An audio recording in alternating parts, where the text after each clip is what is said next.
Shoshilinch xabar: O'zbek shou-biznes olamida o'z o'rnini egallagan hamkasblaridan ajralib turadigan ovozi, san'atga o'ziga xos nolalar bilan kirib kelgan xonanda Sardor Mamadaliyev haqida bugun noxush xabarlar tarqaldi. Assalomu alaykum hurmatli tomoshabin, tezkor yangiliklardan birinchilardan bo'lib xabardor bo'lishni istasangiz, like va podpisatsiya tugmachasini bosib qo'yishni unutmang.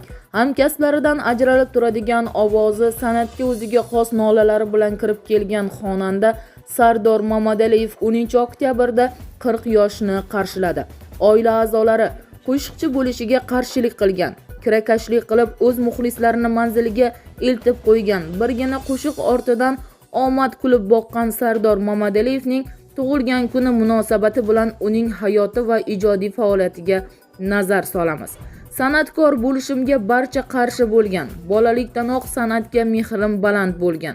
Ba'zi bolalar singari ko'cha changitib, sho'xlik qiladigan bola bo'lmaganman. Maktabdan kelib tushlik qilardim u gitara yoki tor chalishni mashq qilardim. She'rlarga o'zimcha musiqa bastalab ijro etardim. Kun tartibim deyarli o'zgarmasdi. Mening oliy maqsadim faqat san'atkor bo'lish edi. Ammo yaqinlarim huquqshunos bo'lishimni orzu qilishardi.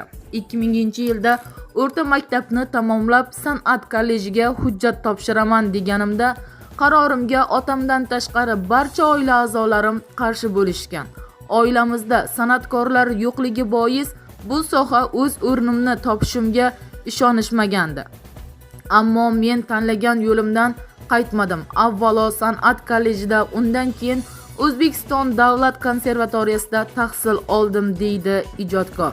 Ilk ustozim ham akam Avazbek Mamadaliyev. Menga tor ushlab qo'shiq kuylashni ham u o'rgatgandi. Afsuski, uning san'atkor bo'lish orzusi amalga oshmadi. U huquqshunoslik sohasini tanladi. Bugun o'z ishidan mamnun. Mening san'atda o'z hukmlarim bor. Musiqa va ijro borasida ulardan andoza olishga, eng sara yangiliklarni o'zbek san'atiga ham olib kirishga harakat qilaman. Keyingi paytlarda ko'proq jaz va rock musiqalarini eshityapman, deydi xonanda. Mashhurlik osonlikcha kelgan emas. San'atga kirib kelishim qanchalik qiyin bo'lganini atrofimdagi insonlar yaxshi bilishadi. Ijodda bir to'xtamga kelishimda, umuman qo'shiq yaratishda ko'nglimga quloq tutaman. She'r borasida akam bilan yoki yaqin shoirlarim fikrini o'rganaman. Ammo musiqa tanlash va ijro borasida ancha injiqman. Musiqadan o'zim istagan notani topmagunimcha uni ijro etishga hech kim ko'ndira olmaydi. Sardor Mamadaliyev. Qo'shig'im ko'chada hit, ammo o'zimni hech kim tanimasdi. Ota-onam san'atkor sohasida ketishimga qarshi bo'lishgani sababli pul berishsa ham ulardan olishni istamasdim. Yoshlikdagi hali o'zim ko'rsatib qo'yaman degan shijoat bilan ishlardim. Talabalik davrimda bir talaba nima ish qilishi mumkin bo'lsa, barchasini qilganman. Lekin talabalikda ham yaxshi pul topardim. Yashirmayman, kafelarda ham qo'shiq aytganman. Seni hech kim sevolmaydi, meningdek qo'shig'im chiqqanida o'zimni hech kim tanimasdi. Matiz mashinam bo'lardi. Kirakashlik ham qilardim.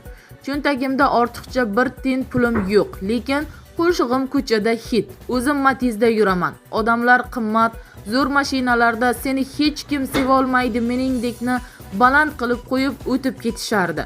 Chilonzor tumanida bir do'stim bilan ijarada yashardim, deydi, xotirlaydi u. 20 kunning ichida efir uchun $1400 topib kelishim kerak bo'lgan. Sardor Mamadaliyevni mashhur qilgan seni hech kim sevolmaydi meningdek qo'shig'ini o'zi taksichilik qilib yozgan degan mishmishlar yuradi. Xo'sh, bu qanchalik rost?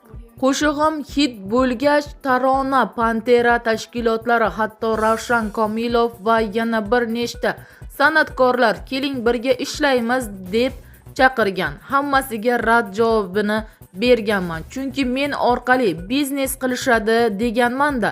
Endi og'zingiz oshga yetib borganda shirik ko'payib ketar ekan. Taklifni rad etganimdan keyin ko'pchilik yoqtirmay ham qolgan. Shuning uchun san'atda ham sherigim yo'q. haligi katta tashkilotlar menda bir nima ko'rganki chaqirgan. Undan ko'ra qo'shig'imni o'zim aylantiraman deb to'ylardan, kafedagi ishimdan, hatto kirakashlik qilib bo'lsa ham o'z pulim topganman. Televideniyada yoshlar telekanali ijodkorlari dasturiga o'tgan edi. 20 kunning ichida $1400 qayerdan bo'lsa ham topib to'lashim kerak bo'lgan. Undan keyin klip oldirishim ham kerak edi. Bir studiya $300 ga oddiy syomka qilib berishgan. Ko'chada pul topib shunga yetkazganman. Qo'shig'im radioda tinmasdan aylantirdi. O'zim kirakashlik qilayotganimda soqol qo'yib olib hech kim tanib qolmasin deb yurardim. Bir odam mashinamga chiqib, "Iye, siz Sardor Mamadaliyevga o'xshar ekansiz-a?" dedi. "Yo'q, o'xshatishadi" dedim. Ko'zini uzmayapti. Men xijolat bo'lib ketyapman. Tushib ketayotganda siz Sardorsiz, baribir deb ketgan. Bo'lmasa klip televideniyaga bir martagina efirga ketgan. Yangi yil dasturi bo'lardi. San'at kechasi 12 gacha qo'yib beramiz deb tongi soat 4 da qo'yishgan klip. Keyin ertasiga bir marta takror efir ketgan. Bo'ldi. Millionta odamning ichida bittasi tanib qolmasa, hech kim tanishi mumkin emasdi. Taqdirni qarang, shuni ko'rgan odam aynan o'zimning mashinamga chiqib qolgan. Xullas pul topib to'laganman. 30-40 tacha efirdan keyin hammasi yaxshi bo'lib ketgan deydi xonanda. Xonanda ayoli bilan qanday tanishgani haqida gapirib berdi. Namangandan uylanganman, lekin hokimning qiziga emas. Menga yor kerak. Menga qo'shig'imni eshitganidan keyin odamlarning xayolidan qiz topishga qiynalib qolgan degan gap o'tgan bo'lishi mumkin. San'atkor uylanishi uchun tanlovi keng bo'ladi. Juda ko'p nomzodlar bo'lgan uylanishimga. Nasib qilganiga uylandim. Oldindan ko'rib bilib emas, so'rab surishtirib sovchilik orqali turmush qurdim. O'zim o'qigan san'atkor kollejdagi ustozlarim tavsiya qilgan. Doim o'zimdan yaxshi ancha kichik qiz bo'lsin derdim.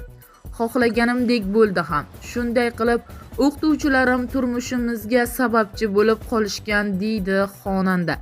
Sardor Mamadaliyev ijodining dastlabki yillarida videoklip va qo'shiqlari badiiy kengashlardan o'ta olmaganini, kliplarni boshqatdan suratga olishga majbur bo'lgan vaziyatlar haqida gapirib berdi. San'atga kirib kelgan vaqtimda iqtisodiy qiyinchiliklar bo'lgan. Xarajat qilib suratga olgan kliplarimiz ham arzimas sabablarga ko'ra telekanallarda zapretga uchragan. Misol uchun tor ushlab chiqqan klipim zapret bo'lgan. Tor mumkin bo'lmagan. Keyin yana pul sarflab boshqatdan videoklip suratga olishga majbur bo'lganmiz. Endi torda nima ayb deysiz? Bu gapni boshqa san'atkorlardan so'rasangiz, ular ham tasdiqlashi mumkin. Bir kelin ko'ylak zapret bo'lib qolarmidi? Misol uchun klipimizda kelin ko'ylak kiyib chiqqan qiz bo'lishi mumkin bo'lmagan. Unday klip badiiy kengashdan o'tmasdi. Nima uchun desangiz, hech kim buning sababini aytmagan. Alloh degan so'zni qo'shiqlarimizda ishlatish mumkin bo'lmagan. Agar qo'shig'ingizda Alloh degan so'z bo'lsa, u qo'shiq badiiy kengashdan o'tmagan. Bu davrlardan o'tganimiz rost bo'lsin. Shu davrdan o'tishimiz kerak ekan, Xudoga shukr o'tdik. O'zi olamida qo'ygan maqsadim to'g'riligiga ishonsam qaysarlik bo'lib, albatta o'sha maqsadga yetish uchun qo'limdan kelganicha harakat qilaman deydi qo'shiqchi. Konsert berishim qiziq holat bo'lgan. Umumiy 3-4 dona qo'shig'im bor edi xolos.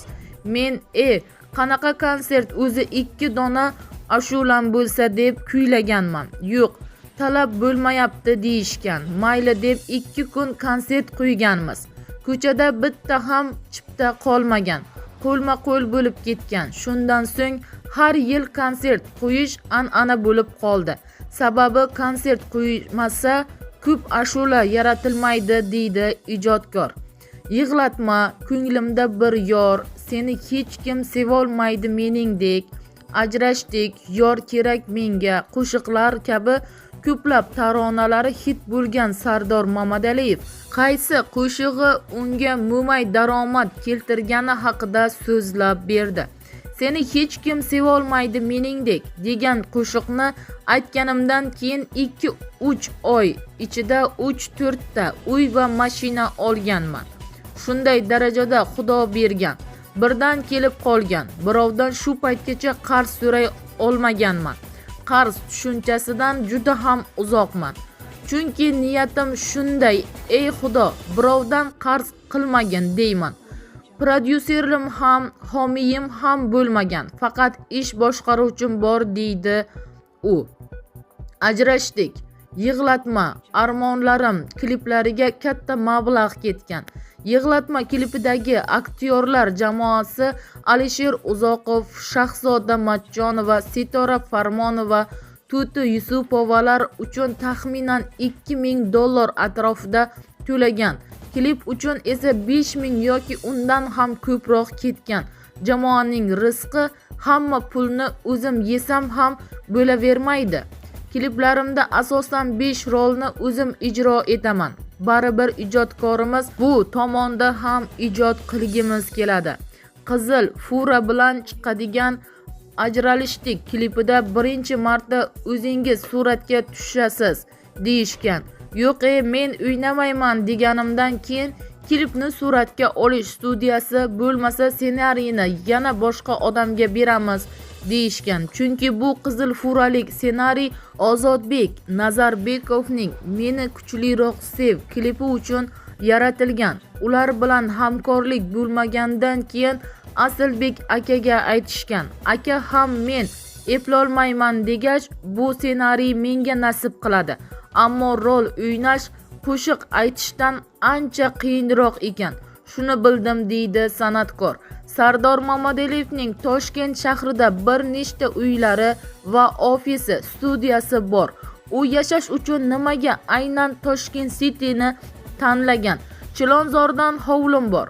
Hozir yashash uchun Toshkent City'ni tanlaganimning sababi yashash uchun qulay, yaxshi qo'riqlanadi. Hozirgi uylarning narxini bilmayman, lekin menga eng boshida sotib olganman. U paytda narx unchalik qimmat emas edi. Kvartirani $1000 edi. U paytda boshqa joylar $400-500 bo'lsa, bu yer 1000 bo'lgan.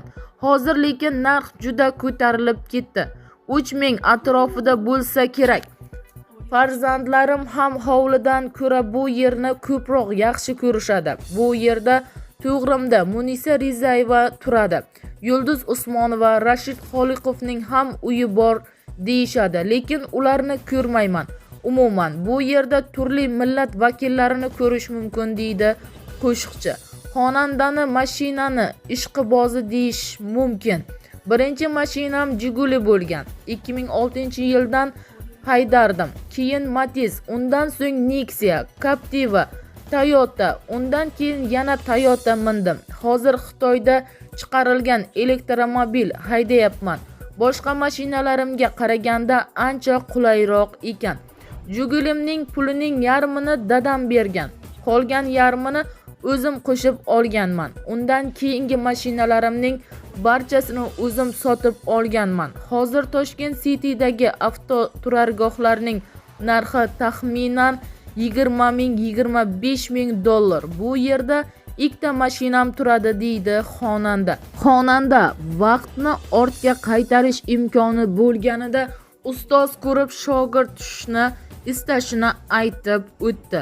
O'zimga ham sizga shogird tushish uchun pul berishimiz kerakmi deb ko'p yozishadi. Yo'q, unday emas. Zo'r qo'shiq aytsa ham xulqi yaxshi bo'lmasa kerak emas. Shunday shogirdlarim bor. Qishda 15-20 gradus sovuqda podyezdimning oldida turadi. Sababi nima qilib bo'lsa ham shogird tushishni maqsad qilgan. Haligi bolani ko'rib oxiri shogirdlikka olib yuborganman. Qiladigan ishi kostyum shimimni oladi, olib chiqib beradi. Ey ukam, bunaqa sovuqda kelmagin, birovning bolasisan desam yo'q. yana kelib turaveradi. Lekin o'zim bu darajada hech kimga shogird tushmaganman. Shuning uchun ham xatolarim ko'p. Imkonim bo'lganida ustoz tanlab shogird tushib, kerak bo'lsa kiyimini tashib yurardim deydi. Afsus chekadi ijodkor. Xonanda qo'shiqlarida nega bo'ri obraziga ko'p murojaat qiladi? Hayvonlarning ichida bo'ri ko'proq yoqadi menga. Har bir insonning ma'lum bir hayvonga tortadigan fe'li bo'ladi. Hatto tashqi ko'rinishini ham o'xshatsa bo'ladi. Sirkda o'ynamaydigan hayvon faqatgina bo'ri ekan. Sherni ham, burgutni ham o'rgatsa bo'ladi, lekin bo'ri o'rganmaydi. Shuning uchun bo'ri yoqadi menga, deydi Sardor Mamadaliyev. Kliplarda unga mos tushadigan partnyor aktrisa qaysi? Zarina Nizomidonova, Yulduz Rajabova, instablogger Shahzoda Leo, Anna Primqulova, raqqosa Parizoda yoki Farangiz Ahmedova. Bu savolga variantsiz ham javob berish mumkin. Ajralishdek klipidagi aktrisa Anna sababli Instagramni yurituvchi mutaxassis ukalarim 4-5 ta klipimdan parcha qo'yib qaysi aktrisa munosib deya yozishganida shu qiz doim yutadi. Xalq yaxshi ko'radi uni. Juda mashhur ham emas, lekin istarasi borligi uchun ko'pchilik yoqtiradi, deydi u. 2020-yilning dekabr oyida ijodkorning onasi vafot etdi. Shundan so'ng xonanda onasiga bag'ishlab bir nechta qo'shiqlar yozdi. Ota-onamni poytaxtga olib kelaman deb doim sog'inchda yashaganman. Buni viloyatdan kelib ijod qiladigan san'atkorlar yaxshi biladi. Shu yerda yashab yurgan qo'shiqchilar yaxshi tushunishadi. Doim sog'inib yashadik. Hozir onamning sog'inch qiynaydi. Volidam vafot etganidan so'ng birgina konsertimda ham 4200 ta o'rindiqning hammasi band. Lekin afsuski bitta o'rindiq bo'sh turibdi deya ko'zimda yosh bilan onamga atalgan qo'shiqni kuylagan edim, deydi xonanda onasini qumsab xabarlarda. Bizni kuzatishda davom eting. Xabarlarimiz keng va tez tarqalishi uchun obuna bo'lib, like bosib qo'yishni unutmang.